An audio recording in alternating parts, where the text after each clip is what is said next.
You search for peace of mind in heavy books and meditation apps, trying to force your way into a state of Zen, but instead of calm, you find exhaustion. This represents the ascending path, a spiritual model built on grueling, self-reliant effort. Success requires a flawless, step-by-step climb to control the senses, the breath, and the mind. Wrestling your own mind into submission usually backfires. The pressure of trying to suppress every natural human desire leads to predictable mental burnout. This frustration is valid. For thousands of years, teachers have cautioned that this specific method of self-endeavor is nearly impossible for ordinary people to sustain. Relying strictly on our own fragile focus is a doomed strategy. We simply lack the individual willpower required to reach the top of the stairs alone. This exact ancient text, the Bhagavad Gita, provides historical evidence of this struggle, recording a conversation about the mind from over 5,000 years ago. Here, the legendary warrior Arjuna confesses his difficulty to the Lord. He explains that subduing a restless mind feels as impossible as trying to stop a hurricane with his bare hands. If an elite ancient warrior living in a focused traditional age couldn't conquer his mind through raw willpower, a modern person facing constant digital distraction faces a much harder battle. Rather than exhausting yourself on the stairs, you can choose the descending path. This is Bhakti Yoga, which functions like an elevator to the top. These two paths run on different fuels. The latter depends on finite human intellect, while the elevator is powered by infinite divine grace.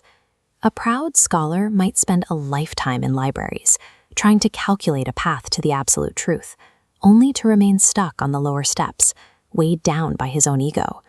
In contrast, the ancient story of Gajendra the elephant shows a different approach. Trapped by a crocodile and realizing his own strength was failing, he abandoned self-reliance and cried out in pure devotion. This sincere plea triggers the response of grace.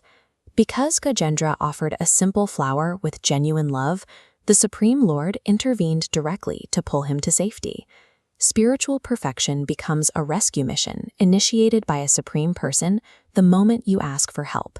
It moves beyond a puzzle you have to solve yourself. Many fear that spiritual growth requires them to kill off their joy, their passions, and their humanity.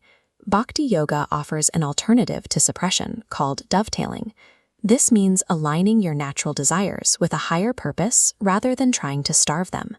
Eating becomes a spiritual act when you prepare and offer it, making it prasadam. Your natural urge to speak and sing is purified by chanting the Maha Mantra. This diagram shows the results of both paths. Ladder climbers reach the outer, formless energy of God, the abstract field compared to sunshine.